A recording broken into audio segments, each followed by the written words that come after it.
ringni ningdo nago debe tense lawa na shi ji ya die ringni ningdo na debe ji ta terimo jole. This is a historic day for the Tibetans. His Holiness the Dalai Lama devolves all his political powers to an elected leadership.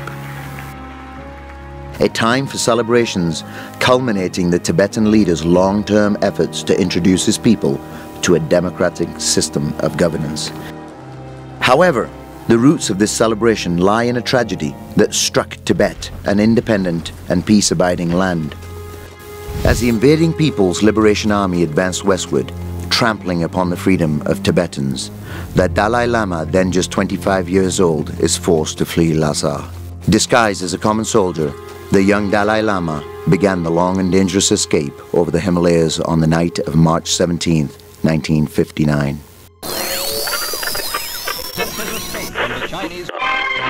The Dalai Lama makes his first public appearance since his escape from Tibet. The Dalai Lama issues a statement condemning Beijing for breaking promises to respect Tibet's rights. In Tezpur, a tea-growing center of North.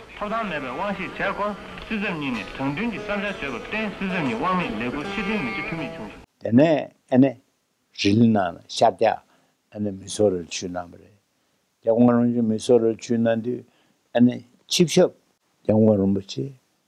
가샤 안 슈셔 망고야를 관도 차라 차자 The Tibetan government is intact. 미소를 주나면 안콘 넘버디게디 둔다지금 가면나 아니 레공 체가 시다 아니 예나 레공아스 다다 우주에디 도스차되어야 돼. Thus begins the story of rebuilding a lost nation. The Dalai Lama's vision for an exiled society then starts to unfold in April 1960 at his new headquarters, Dharamshala, an abandoned British hill station in the northwest Indian Himalayas.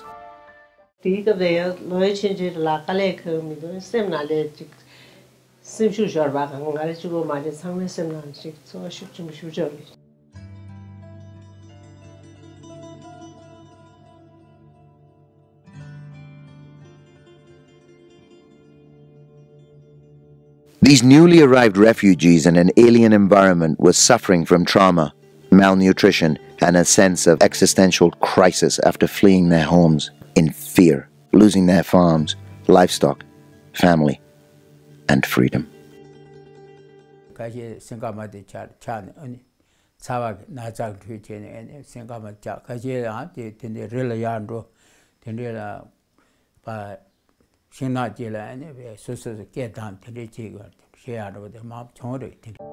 The bright and uniting hope came from the leadership and clear-sightedness shown by the youthful Dalai Lama.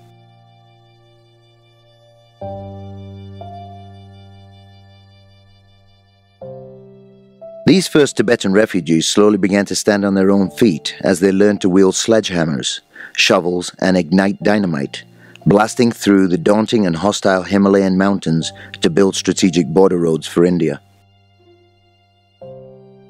The Dalai Lama's immediate concern was the physical well-being and the future of his people, now refugees, particularly the children. Tuberculosis and other contagious diseases, compounded by hard labor, led to the death of many Tibetan refugees in the early years. Now shouldering the responsibility of not just rehabilitating the mounting number of refugees, but also keeping the Tibet issue alive. His early efforts to stop repression inside Tibet resulted in 3 UN resolutions between 1959 and 1965. The circumstances led the Dalai Lama to approach Prime Minister Nehru for assistance in providing permanent rehabilitation to his people. With help from the Indian government, separate schools, monasteries, medical institutions, cultural institutes, and settlements were gradually established so that the Tibetans could keep alive and preserve their religion, culture, and unique identity.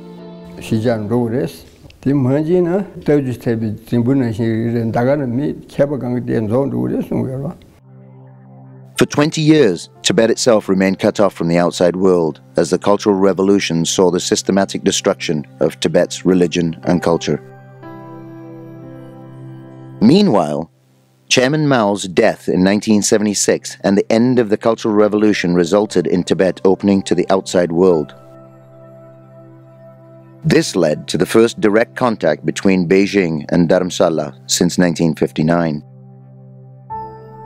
Deng Xiaoping 지난 개당거래 직토가 지내야 그래서 Deng Xiaoping 가들락부터 암조 내주스 어진의 카피 란자 매바 전다께서 칼이나 가지고 괜찮은 뒤에서 어진의 시.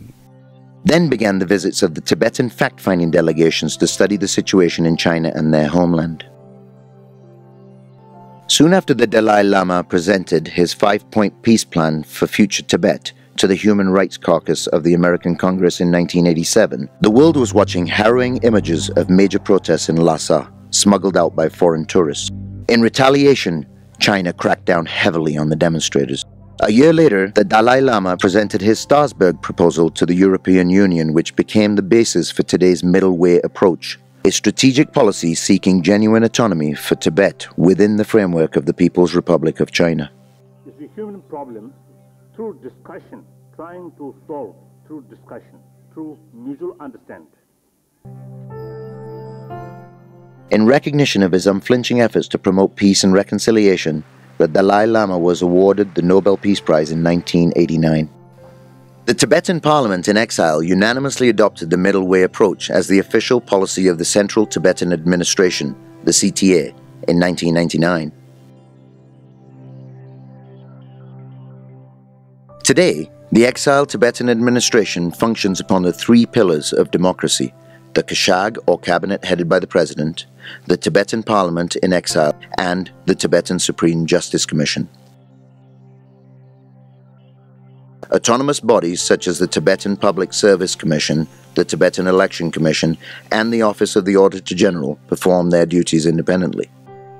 The CTA today oversees about 100 schools, 7 hospitals, 43 clinics, and 71 settlements across India, Nepal, and Bhutan.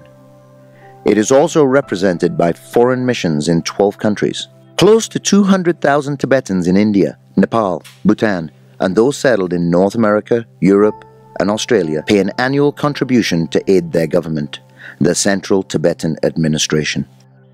롱압족이 채식과래스 채식이 시대인데 가르스나 베베기 미리 송접치야 돼 미리 오티 다 미리 오 송접치라 되고 한다 기 수수 벽에래 최직슝 다 디게 배 코랑은 주기니 민념 공배체 백해좀 물어봐 나디 더 롱아 능글라 우메 람시샤베 토네 맹된 수랑종 라트웨드 소레스 딜란 벽에 데메 용구고래 아니 야나 슝기 꾸잡다 콘서트 꾸잡 파르라 가면난 거야 신데 캐시 다디 캐 셰슈데스